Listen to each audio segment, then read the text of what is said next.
What happens when leaders choose their own press pool? They just may get to dictate what will reach the audience.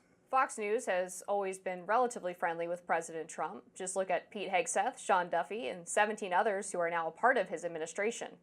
So what could be mistaken as funny banter between Fox and Friends host Lawrence Jones and Trump caught on hot mic may not be so funny. Let's watch. Pulitzer Prize. Sir, how many peacekeepers are you going to send in? What will you do? How will you dress? Lawrence, look at Lawrence. This guy's making a fortune. He never had it so good. Lawrence, say we did a great job, please. Earlier this week, Press Secretary Caroline Leavitt announced that the administration would decide which media outlets will be able to serve as pool to cover the president, which was taking power away from the White House Correspondents Association. MSNBC's Lawrence O'Donnell called out the White House press pool for not challenging Trump in the cabinet meeting. Donald Trump took questions from very tame, very well-behaved, mild-mannered members of the White House press corps in the cabinet room, who did not scream questions at him the way they always screamed their questions at Joe Biden. They didn't, and the way they screamed their questions at Joe Biden's press secretary, they didn't do that. And to every question, Donald Trump gave a response that included at least one lie. Every single one of them. Ben Shapiro wrote on X, @PressSec broke the legacy media's chokehold, allowing new voices into the White House press pool. They're not handling it well. So what did you think about this hot mic moment? I mean, I just viewed it as sort of a classic joke moment between a president and a media who he wants to cover him well. This happened a lot during the Biden administration where he would sort of chastise the reporters, make sure you say nice things about Bidenomics. To me, this wasn't anything that unusual. I don't think it was anything unusual, but it's caught on a hot mic. It's caught at a time when the press is upset that the White House is taking control over who's in the press pool, which I can't say I agree with that, but I don't know if this is news. Other presidents have also been caught on mic saying far worse.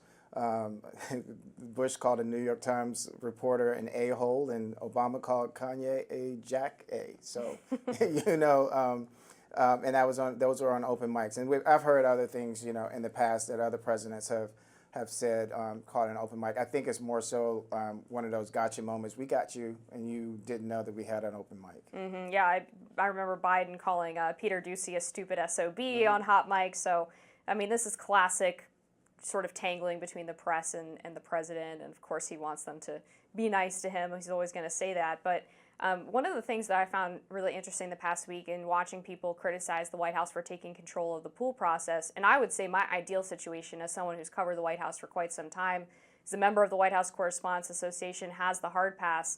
There should be more coordination, I think, or a compromise between the White House and the White House Correspondents Association. I don't like the idea of the White House having full control of that process and choosing who gets to cover the administration and potentially freezing out reporters who are seen as unfriendly. But I think there's also an argument that some of the reportage against Trump went beyond unfriendly into just straight fake news territory. But I also have a lot of concerns about, okay, if there was a Democrat in office who was doing the same thing, would they be freezing out outlets like mine that are part of independent and conservative media from the press pool? I would have a problem with that. So I would like to see both of them working together to have the best outlets in there getting coverage of the president. But there was a lot of curtailing of press access under the Biden administration that frankly was not treated with this sort of apoplectic tone that the WHCA is now giving to this new order from the Trump administration. For example, Biden pulled 450 hard passes from journalists without any explanation, and the WHCA basically said that we're going to be Switzerland in this. We're not going to make any official statement about whether or not this is good or bad. We're just going to tell you what he's doing and let you know that your hard pass is being taken away. And during the pandemic, Biden used COVID as a way of limiting access to the White House, and not just for typical like social distancing reasons in the briefing room, but he actually started charging reporters a fee to enter the White House because initially in the first year or so of the pandemic, reporters were able to get a COVID test, or once the vaccines came out, if you could prove you were vaccinated, you would get access to the White House.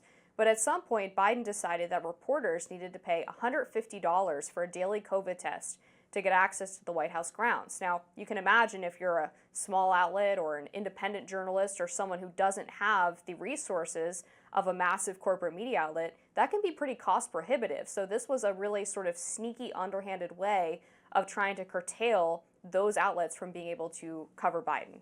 What happened to the free COVID test? You know, in terms of the press has long been the third rail in politics. It's often been the thing that keeps, and we hope, keeps our politicians accountable or holds them accountable.